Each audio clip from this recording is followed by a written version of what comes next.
चीज़ें हमारे आस-पास में होती है, हमारा उसकी तरफ ध्यान नहीं होता है because we take it for granted. हम बोलते हैं कि ये तो हमें पता है कि क्या है, इसमें क्या देखना है। Look at the texture in this flooring, look at the walls, look at the ceiling. अब यहाँ पर जो हवा है उसको फ़ील करिए, आपकी स्किन के ऊपर ये एसी की हवा पड़ रही है, जस्ट फ़ील इट। उसकी वजह से कुछ सेंसेशंस अंदर ट्रिगर हो रही हैं और बॉडी को जितना कम हो सके उतना कम मूव करिए। हम क्या कर रहे हैं, एक एक करके आगे बढ़ रहे हैं। धरती, जल, अग्नि, वायु, आकाश। वायु तक हम पहुंच गए, यानी कि जो हवा है उसको हमने फील किया, उसकी वजह से बॉडी में कुछ सेंसेशंस हो रही हैं। अब एक स्टेप और आगे बढ़ो। यहाँ पर बहुत तरह की साउंड्स है। अब ये एसी की आवाज़ की वजह से बाकी सारी साउंड्स हमको सुनाई नहीं दे रही है, तो एक बार एसी को बंद करते हैं। अब कुछ और साउंड्स सुनाई दे रही है। ऐसा नहीं है जैसे आसमान में बादल होते हैं, एकदम से बादल हट गए। तो was it not like a cloud in the sky? ये जो एसी की आवाज़ थी, इसकी वजह से कुछ भी दिख नहीं रहा था। अब बाहर कुछ बर्ड्स की आवाज़ आ रही है।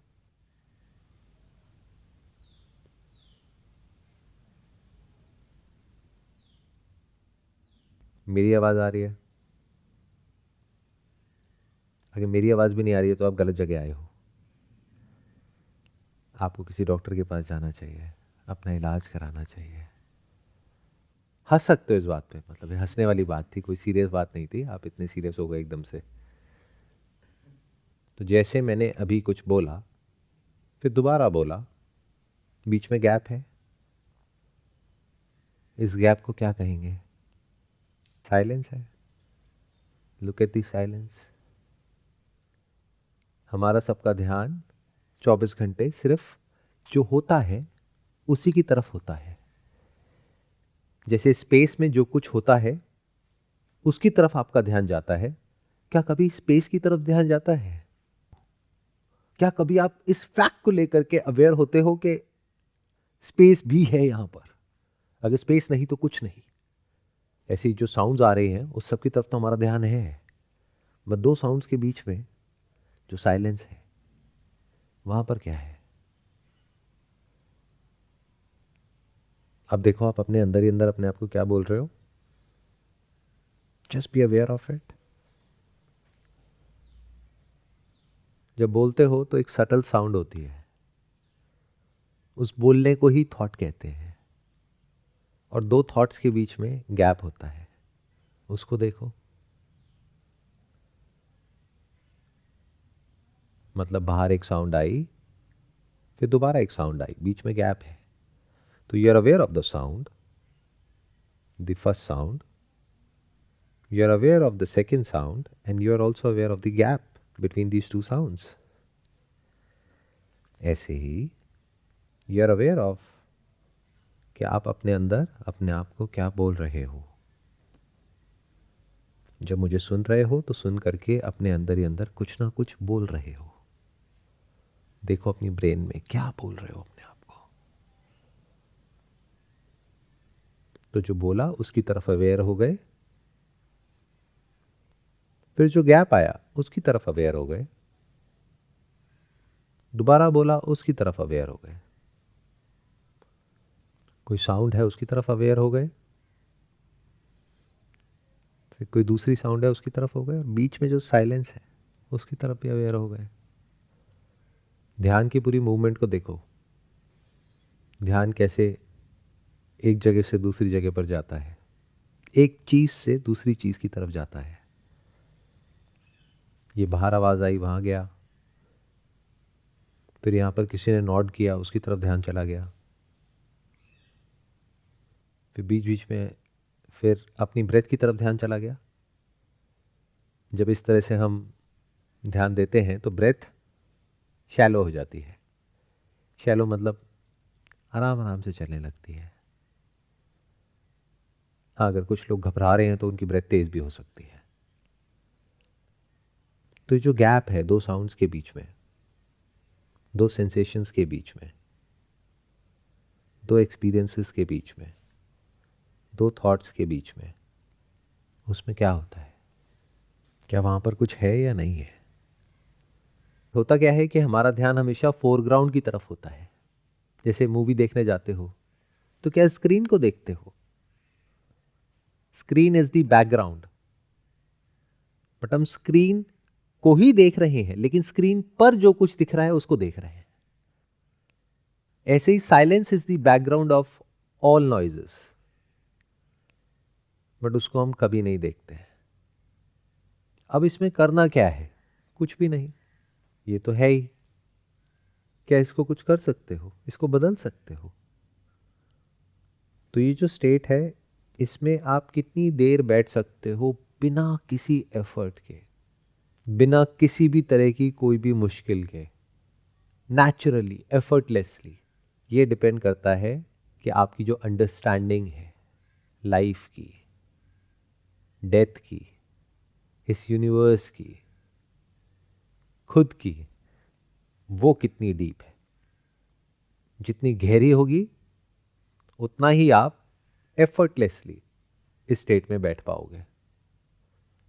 और जितनी आपकी जो अंडरस्टैंडिंग है वो शैलो होगी या अंडरस्टैंडिंग नहीं होगी, तो इस स्टेट में आपको डर लगेगा, आप ज़्यादा देर नहीं बैठ पाओगे, आप बोर हो जाओगे, आप कहोगे ये क्या हो रहा है। लोग क्या गलती करते हैं? इस स्टेट में बैठने की कोशिश करते हैं, कई घंटों तक, कई दिनों तक, कई कई जगह पर जा करके एक जगह पर बैठते हैं और या तो अपनी बॉडी की जो सेंसेशंस है उसको देखते हैं, ऑब्जर्व करते हैं, या फिर ब्रेथ को ऑब्जर्व करते हैं, या फिर कुछ लोग तो बहुत ही एडवांस लेवल पर हैं, वो आंख बंद करके यहाँ पे अंदर लाइट्स देखते हैं। तो ऐसे तरह तरह के प्राणी हैं इस धरती पर, वो तरह तरह के काम करते हैं।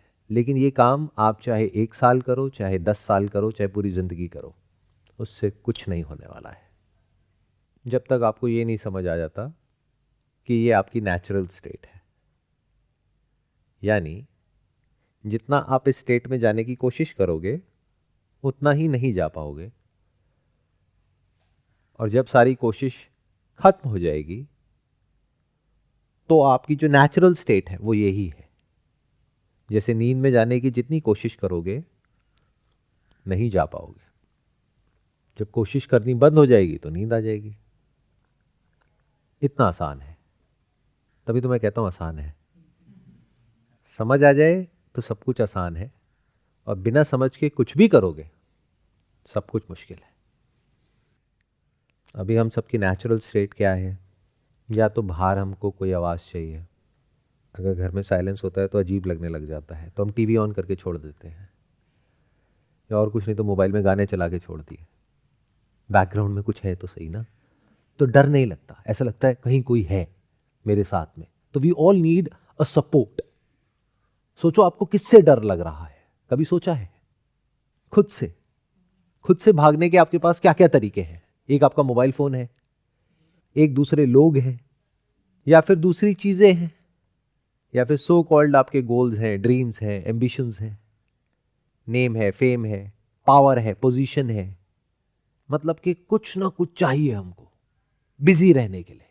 अगर आपको कहा जाए कि खुद के साथ थोड़ा वक्त बिताओ, नहीं, ये नहीं होता सर। बैठ करके ये गाने सुन लो, हाँ सर ये हो जाएगा। वहाँ कॉन्सर्ट में चले जाओ, हाँ हो जाएगा सर। ये कर लो, हाँ हो जाएगा। वो कर लो, हाँ हो जाएगा। मेडिटेशन के लिए भी कहीं जाओगे तो जा करके पूछोगे, sir how to meditate, sir how to crack this entrance examination. तो बाहर दुनिया में भी तो यही कर रहे हो, मेडिटेशन में भी आकर के यही पूछ रहे हो, sir how to meditate. What do you mean by that, how to meditate? Meditation का मतलब होता है ध्यान, और ध्यान करने की चीज नहीं है, ध्यान देने की चीज है। ध्यान दो, जो कुछ है उसके ऊपर ध्यान दो, जो है और जो नहीं है उसके बीच के फर्क को समझो। जैसे मैं यहां पर हूं, ये एक रियलिटी है जो आप सबके लिए कॉमन है, बट मेरे बारे में जो भी कुछ आप अपने अंदर ही अंदर बोल रहे हो, यानी कि सोच रहे हो, वो क्या है? आपने बोल तो दिया इमेजिनेशन, बट क्या मानते हो? या फिर जो आप सोच रहे हो और अगर कोई और है वो कुछ और सोच रहा है जो कि आपसे अलग है और कॉन्ट्राडिक्टरी है, तो उससे लड़ने लग जाओगे। तो क्या ये लड़ाई किसी रियल प्रॉब्लम की वजह से है, यानी दोनों को भूख लगी है और एक ही रोटी है, उसके लिए लड़ाई हो रही है, तो समझ आता है। या फिर इसको एक स्टेप और आगे बढ़ाएं तो मैं ये सोचने लग जाऊं कि आप मेरे बारे में क्या सोच रहे हो और मेरे को उससे फर्क पड़ने लग जाए। आप अभी हंस रहे हो बट आप ऐसे ही तो जीते हो सुबह से रात तक कि मैंने ये बोल दिया, पता नहीं वो मेरे बारे में क्या सोच रहा है, क्या सोच रही है, मैंने सही बोला नहीं बोला। आपको लगता है कि आप किसी और के थॉट्स कंट्रोल कर सकते हो? थॉट्स मतलब imaginations. Can you ever control that? तो जो भी इस दुनिया में लोग सोचते हैं या आप खुद सोचते हो, अगर उससे आपको फर्क ना पड़े तो आपकी लाइफ कैसी हो जाएगी? एक बहुत बड़ा बर्डन हटने गया आपके ऊपर से, एक इमेजिनरी बर्डन जो आपने खुद क्रिएट किया है अपनी गलत अंडरस्टैंडिंग की वजह से, गलत अंडरस्टैंडिंग ऑफ लाइफ। तो मैंने क्या कहा, ध्यान करने की चीज नहीं है, ध्यान देने की चीज है। ध्यान दो। अगर कोई ऐसा इंसान मिले जो लाइफ को बारीकी से समझता है या समझती है तो उसकी बातों पे ध्यान दो। अपने आसपास में जो कुछ है उसकी तरफ ध्यान दो। पांचों सेंसेस के थ्रू जो कुछ परसीव हो रहा है उसकी तरफ ध्यान दो। अपनी ब्रेथ की तरफ ध्यान दो। अपने आप से एक क्वेश्चन पूछो कि मैं खुद के साथ में टाइम स्पेंड क्यों नहीं कर पाता हूं, क्यों नहीं कर पाती हूं? मैं खुद से क्यों भागता रहता हूं, क्यों भागती रहती हूं? क्योंकि देखो, अगर आपको किसी और से प्रॉब्लम है तब कोई बड़ा इशू नहीं है, तब तो बहुत सारे रास्ते हैं। उससे लड़ाई कर लो, ब्रेकअप कर दो, नंबर ब्लॉक कर दो, पुलिस को फोन कर दो, बहुत सारे तरीके हैं उस इंसान से पीछा छुड़ाने के। अगर आपको खुद से प्रॉब्लम है तो क्या करोगे, कहां जाओगे? अगर आपको अपनी खुद की कंपनी पसंद नहीं है तो किसी और को आपकी कंपनी कैसे पसंद आएगी? फिर आप कहते हो लोग मुझे प्यार नहीं करते। क्या आप खुद को प्यार करते हो? यानी खुद के साथ बिना कुछ बोले, बिना किसी थॉट के, बिना कुछ करे, बिना किसी सेट पैटर्न के या स्टेप बाय स्टेप प्रोसेस के अपने साथ में आराम से टिक करके एक जगह पर बैठ सकते हो बिना अपने मोबाइल के। और अगर बैठ सकते हो तो कितनी देर तक? ये जो अभी हम कर रहे हैं इसको मेडिटेशन कहते हैं। सर, जो अभी आपने बोला कि इसके साथ रहना है, जैसे जो हमने ब्रीथ लिया या ब्रीथ को सुनना है, उसके साथ रहना है, बट आपने ये भी बोला कि नेचुरल स्टेट भी यही है, अगर नहीं रहा जा रहा तो मतलब दिक्कत है। तो अभी आपने कहा कि रहना भी है और नहीं भी रहना है, मतलब एफर्ट नहीं डालना उसके लिए, तो ये कैसे मतलब पॉसिबल करें इसको? इसमें कैसे मतलब अपने आप नेचुरल स्टेट में कैसे हैं मतलब?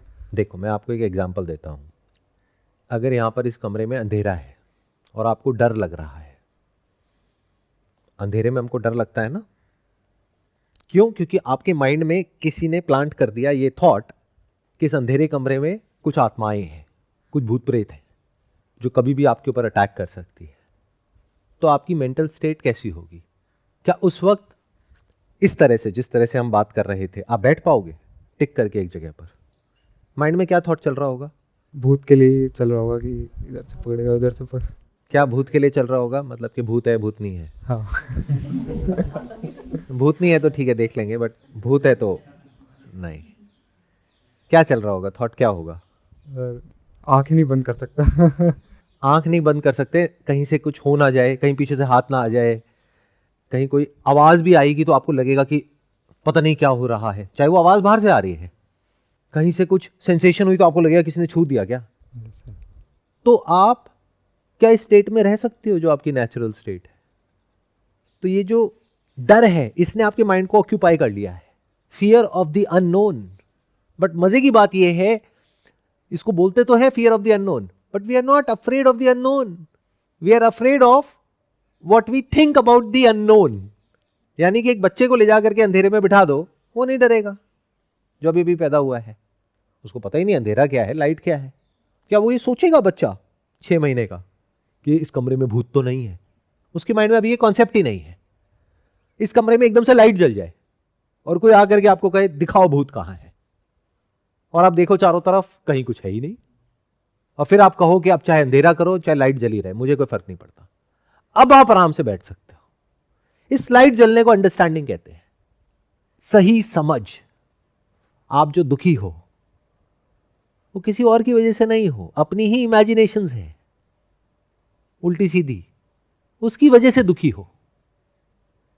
जैसे अगर आप में से किसी को ये गलतफहमी है कि मेरी इतनी एज हो गई है, अब मेरे घर वाले मेरे पीछे पड़े हैं, शादी कर लो, अगर मेरी शादी हो गई तो मेरी लाइफ की सारी प्रॉब्लम सॉल्व हो जाएगी।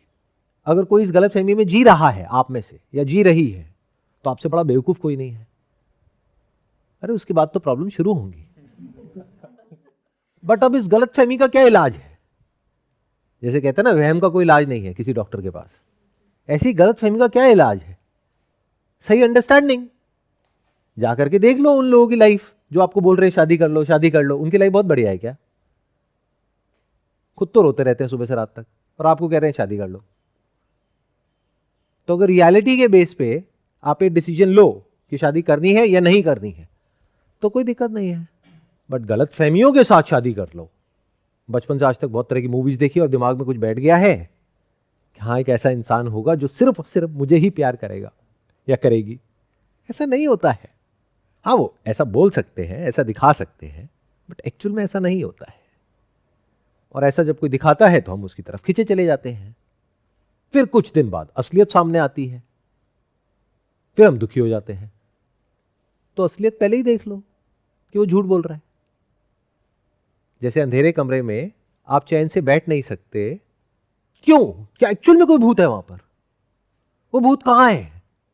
वो दिमाग में कहां से आया? मूवीज से आया, या लोगों की बातें सुन करके आया, या जो भी आपने इधर उधर देखा उसके बेस पर आया? जितना इस तरह की चीजें ज्यादा देखी आपने, उतना ही ज्यादा वो भूत आपके सर पे चढ़ा हुआ है। तो क्या हम सबके ऊपर अलग अलग तरह के भूत नहीं चढ़े हुए हैं? भूत से फ्री होने का क्या तरीका है? भूत को मारने का क्या तरीका है?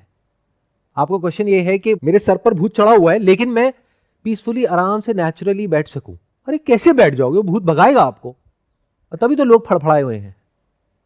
लोग खाली भी बैठे होते हैं, देखो कुछ ना कुछ बड़बड़ कर रहे होते हैं।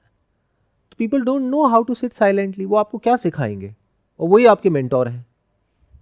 तो आपका जो क्वेश्चन है कि कैसे इस स्टेट में नेचुरली बैठें, तो आपके अंदर जितनी भी तरह की इमेजिनेशंस हैं उसको समझ लो कि वो सिर्फ एक इमेजिनेशन है। यानी आपकी ब्रेन के अंदर और औरों की ब्रेन के अंदर जो इमेजिनेशन है और जो रियलिटी है उसके बीच के फर्क को समझ लो, not just theoretically but actually. तो आप इस स्टेट में टिक करके बैठ सकते हो बिना किसी एफर्ट के। अगर आप कहते हो नहीं सर मेरे को ये सब समझना नहीं है, ये समझने वाला काम छोड़ो, आप कोई टेक्निक बता दो। कोई टेक्निक तो होगी, कोई स्टेप बाय स्टेप प्रोसेस तो होगा।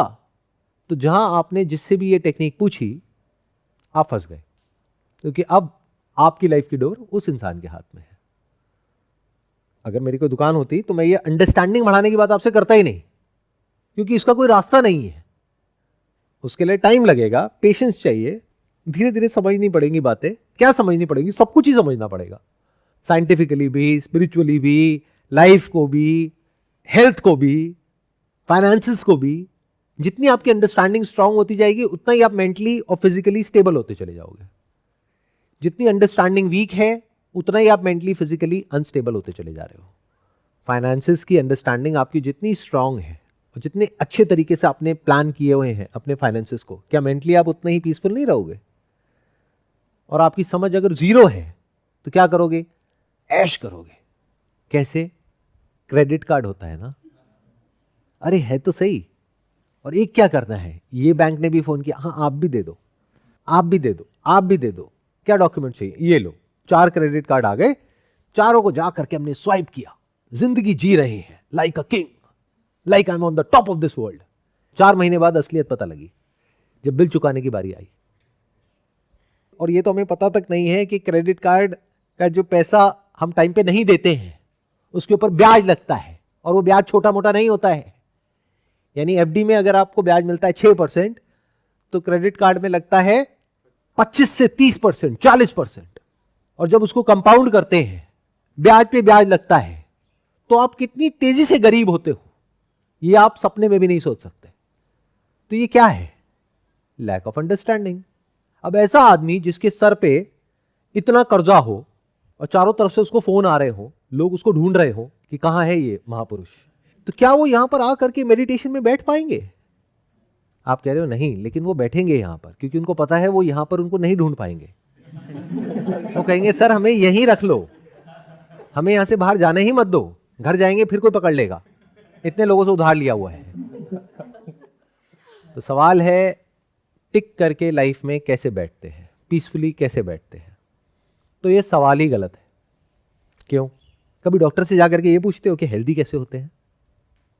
क्या पूछते हो कि मुझे ये बीमारी है, इसको ठीक कैसे करें? तो डॉक्टर आपसे क्या पूछेगा? सिम्टम्स बताओ बीमारी के क्या हैं, उसको समझ करके कुछ चेकअप्स करके उस बीमारी की जो दवाई होगी वो आपको देगा, जिससे कि वो पर्टिकुलर बीमारी आपकी ठीक हो जाएगी। सिंपल। तो इसको छोड़ दो कि माइंड पीसफुल कैसे होता है। मुझे ये बताओ माइंड डिस्टर्ब क्यों होता है? माइंड डिस्टर्ब क्यों होता है जी? अपनी इमेजिनेशंस के कारण। अपनी इमेजिनेशंस के कारण। आप बताइए क्यों होता है माइंड डिस्टर्ब? एक्सपेक्टेशंस, या फिर हमने अपने लिए स्टैंडर्ड सेट कर दिया और हम वो अचीव नहीं कर पा रहे हैं। क्या एक्सपेक्टेशन जरूरी नहीं है लाइफ में? मतलब कि अगर आप बिना एक्सपेक्टेशन के कुछ भी करोगे तो क्या ऐसे इंसान को हम बेवकूफ नहीं कहेंगे? जैसे फॉर एग्जाम्पल भगवत गीता में कहा गया है कि कर्म किए जा, फल की इच्छा मत कर। तो लोग इसका मतलब क्या निकालते हैं? मेहनत करो। ओवर सिंप्लीफाई कर दिया चीजों को। तो ये बात अगर कोई इंस्टीट्यूट वाला आकर के आपको बोले तब तो आप समझ जाओ कि इसमें उसका फायदा है, क्योंकि आप जितने अटेम्प्ट दोगे हर बार उसके तो पैसे बन ही रहे हैं ना, तो वो तो यही कहेगा ना आपको। बट अगर आप खुद को भी ऐसे बोलने लग जाओ तो आपसे बड़ा मूर्ख कोई नहीं है। कर्म किए जा, फल की इच्छा मत कर। अगर आप बिना फल के कोई कर्म कर रहे हो, यानी बिना आउटकम को समझे कोई काम कर रहे हो, तो वो काम सही डायरेक्शन में है या गलत डायरेक्शन में पता कैसे लगेगा?